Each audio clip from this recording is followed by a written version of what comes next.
তোমাদেরকে আমি প্রত্যেকটা সেকেন্ডে আমার ছাগলের সব ভিডিওগুলো দিই। অনেকটাই বেলা হয়েছে, 11টা বাজছে। আমি ভাবলাম যে ছাগলটা একটু পরে গিয়ে নিয়ে আসি। আমি বাড়ি থেকে শুনতে পাচ্ছি, মানে একবার চেঁচানো আওয়াজ পেয়েছি, তাহলে বুঝতে পারিনি। আমি গিয়ে দেখছি 4-5টা কুকুরে আমার দাড়িটাকে পুরো খেয়ে নিয়েছে। এখন আমি এই ছোটো ছোটো বাচ্চাগুলোকে কী করে মানুষ করবো? মানে কত কষ্ট করে আমি মানুষ করেছি ছাগলগুলোকে, তার ঠিক নেই। আমাদের এখানে থাকে কুকুর, আমি সব সময় দেখে আসি। আজকে আমি বুঝতে পারিনি যে আজ এখানে মাঠের মধ্যে পড়ে আছে, আমি আনতে পারিনি।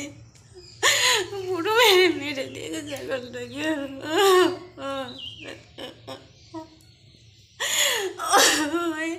20 দিনে হলো বাচ্চা দিয়েছে, দাঁতটাকে মেরে দিলাম।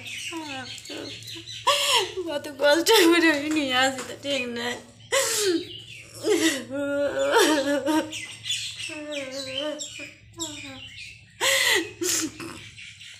ছোটো ছোটো বাচ্চাগুলো দৌড় না পেলে কী করে মানুষ হবে বলো বন্ধুরা?